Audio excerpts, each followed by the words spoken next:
down that fight and how it went, but how satisfying was it to have that win? Well, you know, people still said, "Oh, you're still even though you're working on your boxing, you're still the grappler. You're still the guy that wants to go to the ground." And you went in there and knocked out the guy that everybody said is the big knockout guy. How satisfying was that win? Oh, it was very satisfying. And also, too, then I can point to people and sit there and go, look, I was just honest with myself on what had to be done and what the criteria is. I think a lot of people and humans, we just, as people, we do that. We look at something and we make it out to be this huge dragon. It's like, you know, it's 30 feet tall, it breathes fire, does this. I'm like, nah, it's a gator. No, really, it's a gator. You know what I mean? Like, I'm not saying it's not dangerous, but there's a way to attack this, a way to go after it, there's a way to move. And, you know, looking at Duffee, it's like, yeah, I didn't sit there, and guys seem to go one or two ways. Either over-respect the guy and get there and go, oh my God, the guy's knocked out 9 people in the first round. Okay.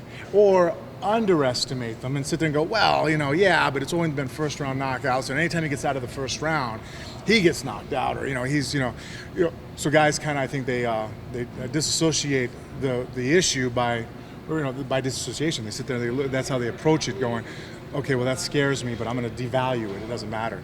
And I think that's a very dangerous tactic also. You have to be realistic about what you're facing. You know, if we're in war as a general, I can't sit there and go, they suck, we'll just flank them. Well, no, you know, and at the same time, you got to be there, we can't win, let's just go home right now and, you know, let them take your wife and maybe they won't slay us. I mean, there has to be that realistic approach where you sit there and go, okay, this is what they're capable of and this is what I'm capable of, and this is the game plan that I'm going to have to follow to get through this. So with the Duffee fight, you know, everybody was saying the things, and I heard it, and I would look at it and break it down. You know, I have Angelo who watches more film probably than anybody in the world, you know, and sits there and watches it, and Ricky's psychologically on a different level than everybody else, talking to him and breaking it down. Then I got James. It's kind of like my, you know, also how my wife is. He's more of my spiritual kind of, you know, he says things intelligently too, like just like Ricky and Angela, but where everything's very clinical with them, I have James come by and be like, and remember who you are, man, you know, yeah. So I kind of get that, like, yeah. You know, he's like my brother in combat. Man. Right, you know, a little bit like, you know, hey man, let's, like, you know, not unrealistically, but very much that, like, you know, like my soul and my heart of it, you know. He's always the guy when my wife's not there, she speaks through him when it comes, okay, it's funny because she'll give each guy different directions. Okay, Ricky, you know, this is what you're taking care of, and her and Angelo communicate, and then her and James communicate. And each guy has a different aspect of my mind and soul, and she knows how to allocate, okay, that James is going to take care of this, and James, you don't let anybody, you know, Frank's nice, he won't say no. So if someone says that he's doing a 6 a.m. interview, you say no. The fight's in 2 days. You know what I mean? Like, so, you know, so the fight, going back to that, the satisfaction with Duffee, very much was focused on what he was good at. Did I realize that he hits very hard? Absolutely. But did I realize on how to approach it? Because again, my coaches and staff coming in and mimicking it, we knew that, okay, he punches hard because he leaps in. He's a 240-pound guy that could probably be in the NFL. You know what I mean? The guy leaps in, he's going to hurt. I've seen the guy have a vertical jump that's incredible, I mean, explosive-wise. But we knew that his punches came from an athlete. He's an athlete that's hitting people, but he's not a boxer. You know, and I never got disillusioned with that, where a lot of other people go, oh, he's a boxer. I'm like, no, he's not. He's not a boxer. And I don't want to, you know, I'm not throwing salt on the wound, but you've seen some of the punches he threw. They weren't effective punches because I took him out of his element. I kept him from being a game of athleticism, which he's a great athlete. The guy's explosive. I didn't want to face him there. So they said, hey, everybody's right. Their first intuition is that in the first round he's very dangerous, he's very explosive. How they're handling it is completely incorrect. A guy that jumps and leaps and is able to get so much power from his legs behind his punches, he's not using his hips, he's using his legs, which sounds weird to people, but there is a difference. If you back up, he's going to hit you harder. You jam him and force him to use his hips and use technique to hit you, he's not going to hit as hard. That's why even when we were in the mid and I jumped on him, he was landing shots. The only shot that he ever caught me with to snap my head back was the jab. And again, you know, I mean, he landed one good shot, but all the rest he would throw, and everybody's like, oh, you know, you're in the brawling with him. I'm like, yeah, but it's not as dangerous as if I had stepped back. So we had a good game plan. The coaches looked at it. Everybody was agree. We were one force going in there. And I just, I executed, you know, on my part, you know, to give myself credit. You know, everybody could tell you the right thing, but if you don't do it under pressure, you look across the ring, you see Duffee, and all of a sudden you're like, coming forward doesn't seem like a good idea all of a sudden, you know, and then you back up, get hit, knocked out, and you're like, man, why did I do that? So a lot of mental discipline on the fighter portion of trying to just execute. The coaches can say, hey, do this. I'm sure many coaches can watch this right now and just shake their head and go, yes, I told my guy to do this and he didn't. Well, there's a lot of psychology to play here. There's a lot of emotions going on before fighter fights. I've had 14 years of being in the UFC to deal with this high level of emotion. My wife and I are constantly on that level where we're debating and moving back and constantly dissecting and breaking myself down. And my coaches, I'm very open with who am I as a person. If they tell me you're going to do this, I'm like, if you say it that way, it's not going to work for me. Could you say it this way? And fine, I'll say it this way to you. Okay, thank you. That helps me with this, you know. And so coming in and just moving forward. And like I said, then I took Duffee out of his element by jamming him and moving him forward. That the boxer part of him showcased, and everybody goes, oh, he sucks. I'm like, no, it's because I was able to push him and show his technique, you know, and change. And then, you know, he stepped southpaw for a second and threw me off. He threw that first jab, but then that's one thing I've learned from boxing that's been so great, like sparring with Maine and Huck and some of the guys I get to spar with and move. And that was kind of the first thing that gave me a hard time. I remember when Angelo and I were here and we were doing some hard sparring session, and I would land a shot on the guy I was sparring, and all of a sudden 3 or 4 shots would come back. He goes, hey man, in the corner, this isn't tag. I know you think this because sometimes in MMA you guys get into this tag thing, and you're right. It matters who hits first, but it also matters who hits second, third, fourth, and fifth.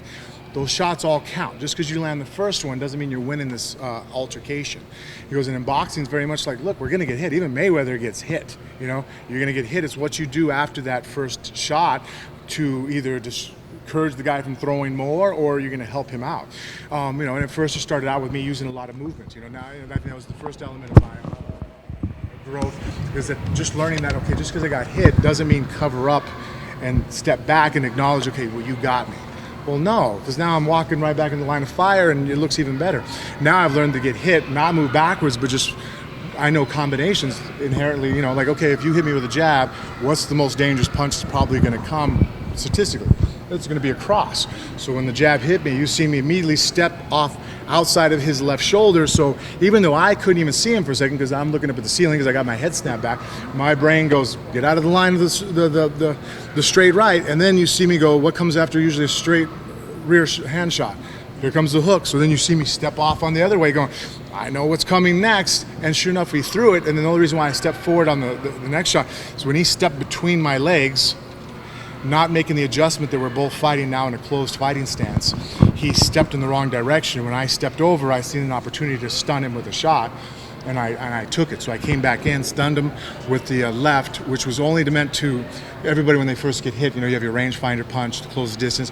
You have your stun shot. That's, you know, or maybe even a decoy. Depends on the combination, how I'm going to set it up at that moment. But that was going to be my stun shot at that moment because of the intensity of the fight. I didn't need a decoy. I didn't choose to use a decoy at that moment. So the stunning was to stun his nervous system for a second. Everybody here has done something where you get hit for a second, and there's that momentary, like, you know, 0.3 of a second where you're like, we can't help it. We just don't move for a second, so that I can set you up for the really hard shot that's going to try to finish you. And that's when I was actually setting him up for the hook, which just ended up flailing in the air. He was gone. But then, not wanting to let him get back up, I jumped back on top of him my plan was to throw some strikes and grind him. I wasn't even going to look for a submission in the first round because of unless he gave it to me. Obviously, everything changes when people take it. Well, thank you, I'll go home early, you know. But the idea was to, because of his musculature and the type of ATP energy system that he has. Todd, did we lose Todd? Or Angelo?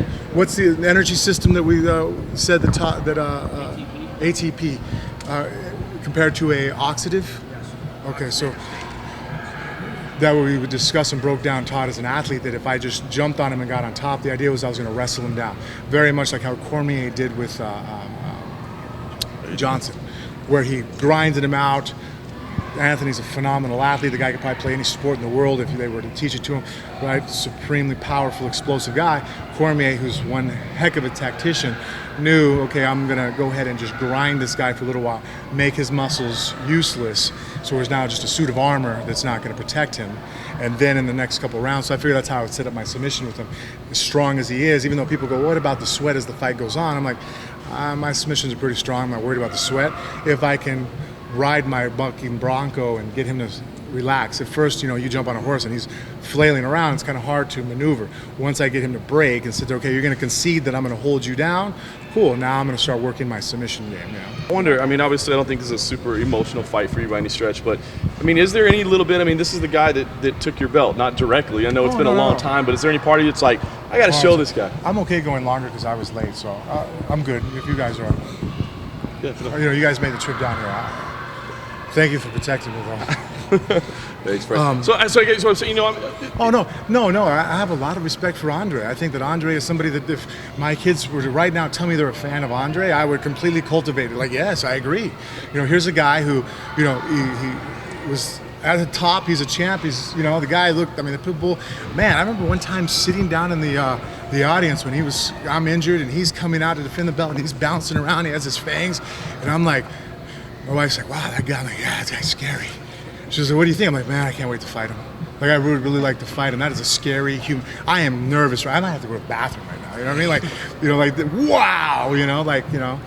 And then, you know, getting to train with him, seeing how hard of a worker he is and how dedicated he is. So here he went from, you know, at the pinnacle of our sport, UFC champ, defends the belt a couple times, and then he loses and he gets outside the UFC, he's cut, he goes in other organizations, and you know, there's a couple fights he loses where he's put out cold. Everybody's saying that his chin is gone, that he can't do it no more, that he needs to retire, and this guy doesn't want to listen to anybody. He's like, nope, I'm going to go ahead and keep moving forward and figure out a way. And not that he kept doing the same process.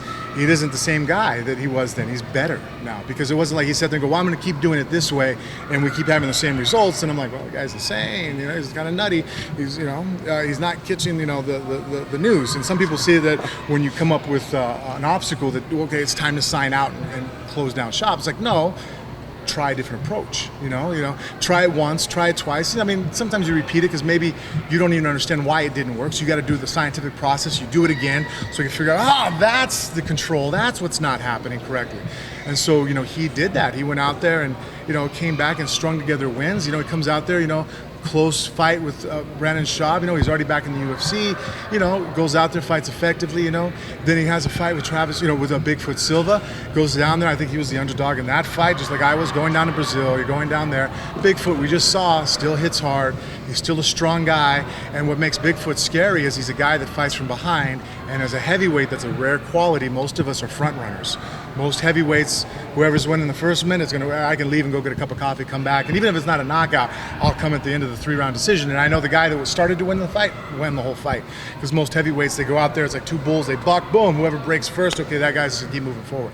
You know, we just saw again, Bigfoot lost the first round down in Brazil, in my opinion. I don't know what the official cards were, but you know, I think he lost, right? And then comes back in the second round and wins. Doesn't call it a day, doesn't check out. So Andrei goes out there, fights that guy who's a monster, and knocks him out. Uses his speed, his right hand, he's going in there, hits him with 2 rights and drops him.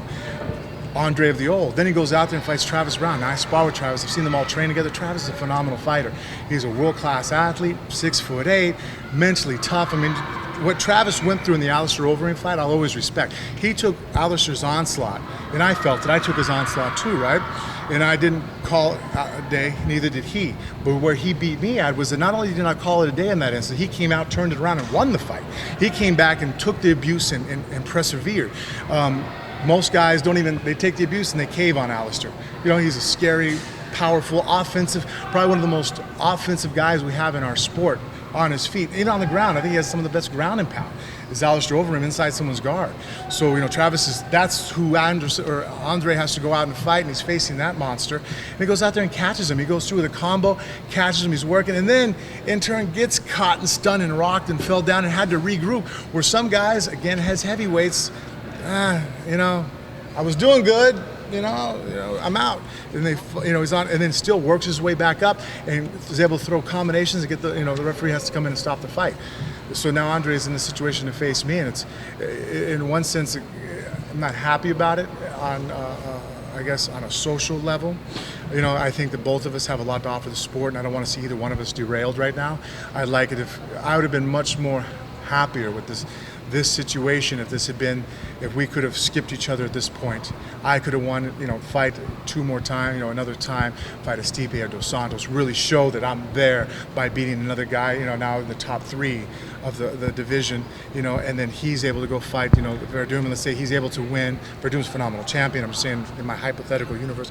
And then we could face each other in that scenario in a title fight. That would have been the ideal situation for me, to sit there and go, here's two guys who everybody counted out, but a handful of people, and sit there and said their careers are over with.